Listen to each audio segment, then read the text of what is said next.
राजकारण आणि उद्योग यांचे नाते हे भारतातल्या राजकीय व्यवस्थेचे एक अविभाज्य आणि अनेकदा काळ्या पांढऱ्या छटा असलेले वैशिष्ट्य राहिले आहे। महाराष्ट्रात गेल्या 25 वर्षात ज्या एका नावाभोवती हे नाते सर्वात जास्त गुंतागुंतीचे, गूढ आणि तरीही कागदोपत्री कायद्याच्या चौकटीत दिसते, ते नाव म्हणजे उपमुख्यमंत्री अजित पवार।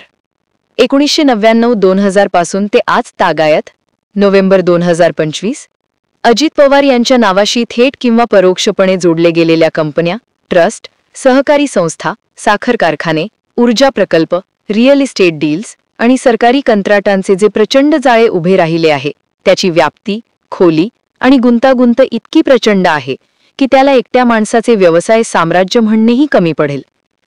हे एका संपूर्ण कुटुंबाचे, नातेवाईकांचे, विश्वासू मित्रांचे आणि अनेकदा कागदोपत्री फक्त नोकरचाकर असलेल्या व्यक्तींचे सामूहिक आर्थिक नेटवर्क आहे, ज्याची आजची एकूण संपत्ती आणि टर्नओव्हर हजारो कोटींच्या घरात सांगितला जातो।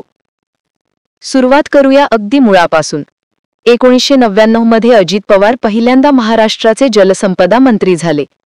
त्यानंतर सलग 10-15 वर्षे 2014 पर्यंतच्या काही मधल्या खंडासह जलसंपदा, अर्थ, ऊर्जा, ग्रामविकास अशी सर्वात महत्त्वाची खाती त्यांच्याकडेच राहिली। याच काळात महाराष्ट्रातल्या सिंचन प्रकल्पांसाठी तब्बल 70,000 कोटींपेक्षा जास्त निधी खर्च झाला, ज्यात कोयना, कृष्णा भीमा स्थिरीकरण, विदर्भ आणि मराठवाड्यातील प्रकल्पांचा समावेश आहे। याच काळात अजित पवार आणि सुनेत्रा पवार यांनी थेट किंवा अप्रत्यक्षपणे डझनभर कंपन्या स्थापन केल्या। Baramati hitech agro, Nimankar renewable energy, Rajlakshmi construction, Raj hydro power, AJP farms, Sunetra construction, Omkareshwar realtors, Guru commodity services अशा अनेक नावांची यादी खूप मोठी आहे। या कंपन्यांचे संचालकपद काही वर्षांतच नातेवाईकांकडे गेले। मामा जगदीश कदम, राजेंद्र घाडगे, साधना कदम, पुतणे रोहित पवार, पार्थ पवार, विश्वासू मित्र राम निंबाळकर, सुनील कोटकर, प्रशांत परिचारक, रवींद्र कोटकर, सुनील तांबे अशी नावे समोर येतात। 2016 मध्ये जेव्हा मुंबई उच्च न्यायालयात एका सामाजिक कार्यकर्त्याने याचिका दाखल केली, तेव्हा पहिल्यांदाच एकाच दस्तऐवजात 69 कंपन्यांची यादी न्यायालयासमोर आली। यात साखर कारखाने, रिअल इस्टेट, हॉटेल्स, रिसॉर्ट्स, पवनचक्की प्रकल्प, सौर ऊर्जा, बायोगॅस, बांधकाम, दूध डेअरी, कृषी प्रक्रिया उद्योग अशा विविध क्षेत्रांतील कंपन्या होत्या। या सर्व कंपन्यांचा एकत्रित टर्नओव्हर 2015-16 पर्यंतच 1500 कोटींपेक्षा जास्त असल्याचे आयकर विभागाच्या कागदोपत्रांत नमूद आहे। पण यापेक्षा महत्त्वाचे म्हणजे या कंपन्यांना मिळालेली सरकारी कंत्राटे, धरणांची गेट रिपेअर, कालवे बांधणी, रस्ते, पूल, विंड एनर्जी प्रकल्प, सौर पार्क अशा प्रकल्पांचे एकूण मूल्य 5,000 ते 7,000 कोटींच्या घरात आहे। या जाळ्याचे सर्वात मोठे आणि सर्वात जास्त चर्चिले गेलेले प्रतीक म्हणजे राज ग्रुप, राजलक्ष्मी कन्स्ट्रक्शन, राज इन्फ्रास्ट्रक्चर, राज रिन्युएबल एनर्जी, राज हायड्रो पॉवर, राज विंड पॉवर अशा 25 पेक्षा जास्त कंपन्या या ग्रुपमध्ये येतात। या ग्रुपचे नावच अनेकांचे लक्ष वेधते। राम निंबाळकर, अजित पवार, जगदीश कदम असा दावा केला जातो। या ग्रुपला 2005 ते 2019 या कालावधीत महाराष्ट्र शासनाकडून कोट्यावधींची कंत्राटे मिळाली। उदाहरणार्थ कोयना धरणाची गेट रिपेअर, भामा आसखेड प्रकल्प, निमणकर पवनचक्की प्रकल्प, माळिंजी विंड फार्म, सोलापूर सौर पार्क अशा अनेक प्रकल्पात राज ग्रुपचा सहभाग आहे। या सगळ्यात सर्वात ठोस आणि पुराव्यांसह समोर आलेले प्रकरण म्हणजे सातारा जिल्ह्यातील जरंडेश्वर सहकारी साखर कारखाना।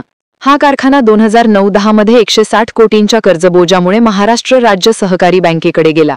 त्यावेळी अजित पवार हे बँकेच्या संचालक मंडळावर होते। 2011 मध्ये बँकेने कारखान्याचा लिलाव केला आणि एकमेव बोली आली गुरु कमोडिटी सर्व्हिसेस प्रा लिमिटेडची।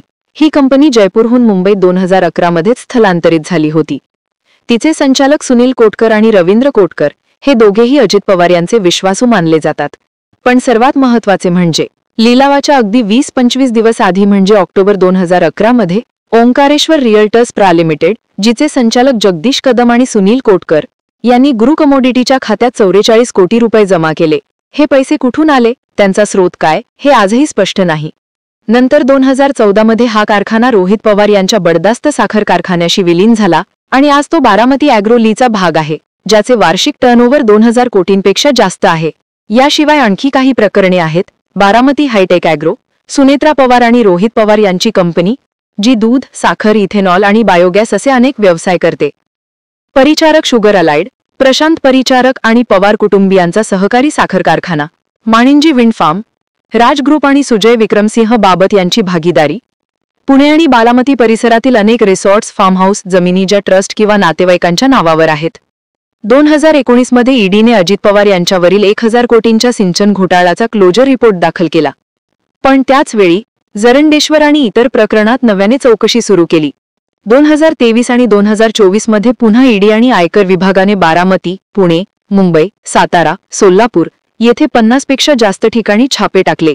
यात 50 कोटींपेक्षा जास्त रोकड, दागिने आणि कागदपत्रे जप्त झाल्याचे समजते. तरीही आज तागायत 2025 पर्यंत या सगळ्या प्रकरणांवर कोणताही अंतिम न्यायालयीन निकाल लागलेला नाही. हे सगळे सांगण्याचे कारण एकच, हे प्रकरण फक्त एका नेत्याचे किंवा एका कुटुंबाचे आर्थिक साम्राज्य नाही. हे आपल्या देशातील राजकीय सत्ता, सरकारी कंत्राटे, सहकारी संस्था, बँकिंग कायदा आणि न्याययंत्रणा यांच्या परस्पर संबंधांचे एक जिवंत उदाहरण आहे. जिथे कागदोपत्री सगळे कायद्याच्या चौकटीत दिसते, पण प्रत्यक्षात बलिफायर कोण हे ठरविणे अशक्य कोटीत झालेले असते. अजित पवार यांचे हे जाळे आजही विस्तारत आहे. नवीन कंपन्या सुरू होत आहेत, नवीन प्रकल्प येत आहेत आणि तरीही ते कायद्याच्या कचाट्यातून बाहेरच राहत आहेत.